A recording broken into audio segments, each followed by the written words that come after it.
Aam Aadmi party India സഖ്യം വിട്ടു. 2024 ലോക്സഭാ തെരഞ്ഞെടുപ്പിന് മാത്രമാണ് പ്രതിപക്ഷ കൂട്ടായ്മ രൂപവൽക്കരിച്ചതെന്ന് ചൂണ്ടിക്കാട്ടിയാണ് AAP പിന്മാറുന്നത്.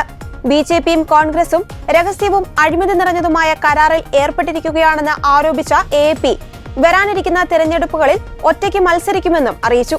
പഹൽഗാം വിഷയവും ഓപ്പറേഷൻ സിന്ദൂറും ചർച്ച ചെയ്യാൻ പ്രത്യേക പാർലമെന്റ് സമ്മേളനം വിളിച്ചു ചേർക്കണമെന്നാവശ്യപ്പെട്ട് കോൺഗ്രസും മറ്റ് 15 പ്രതിപക്ഷ പാർട്ടികളും പ്രധാനമന്ത്രി നരേന്ദ്രമോദിക്ക് കത്തെഴുതിയതിന് പിന്നാലെയാണ് AAPയുടെ പ്രസ്താവന. AAP ഇതേ ആവശ്യമുന്നയിച്ച് പ്രത്യേകമായി കത്തയച്ചു. യഥാർത്ഥ സഖ്യം BJPയും കോൺഗ്രസുമാണെന്ന് AAP ദേശീയ മാധ്യമ ചുമതലയുള്ള അനുരാഗ് ദണ്ഡ എക്സിൽ ആരോപിച്ചു. മോദിക്ക് രാഷ്ട്രീയമായി ഗുണം ലഭിക്കുന്ന കാര്യങ്ങൾ മാത്രമാണ് രാഹുൽ ഗാന്ധി പറയുന്നത്. പകരമായി ഗാന്ധി കുടുംബത്തെ ജയിലിലേക്ക് പോകാതെ മോദി കാക്കുന്നു.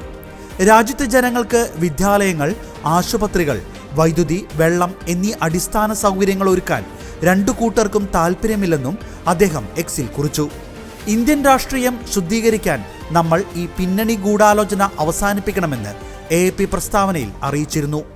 രാഹുലും മോദിയും വേദിയിൽ എതിരാളികളായി പ്രത്യക്ഷപ്പെട്ടേക്കാം. പക്ഷേ ഇരുവർക്കും അവരവരുടെ രാഷ്ട്രീയ നിലനിൽപ്പാണ് പ്രധാനമെന്നതാണ് സത്യം. കോൺഗ്രസിന്റെ ദുർബലമായ രാഷ്ട്രീയം BJPയെ ശക്തിപ്പെടുത്തുന്നു. BJP ഭരണം കോൺഗ്രസിന്റെ അഴിമതികളെ മറച്ചുവെക്കുന്നുവെന്നും പ്രസ്താവനയിൽ വ്യക്തമാക്കുന്നുണ്ട്. 2024 ലോക്സഭാ തെരഞ്ഞെടുപ്പിനായി മാത്രമാണ് ഇന്ത്യ സഖ്യം രൂപവൽക്കരിച്ചത്. ഇത് പ്രതിപക്ഷ കൂട്ടായ്മയ്ക്ക് 240 സീറ്റുകൾ നേടിത്തന്നു എന്നത് പ്രധാന നേട്ടമാണ്. AAP സംബന്ധിച്ചിടത്തോളം സഖ്യം അതിന്റെ ലക്ഷ്യം നേടി. ഇനി സഖ്യത്തിൽ തുടരാനില്ല. എല്ലാ സംസ്ഥാനങ്ങളിലും AAP ഒറ്റയ്ക്ക് മത്സരിക്കും. ഈ വർഷം അവസാനം ബീഹാറിൽ നടക്കുന്ന തെരഞ്ഞെടുപ്പിലും ഒറ്റയ്ക്ക് മത്സരിക്കുമെന്ന് ദണ്ഡ പറഞ്ഞു.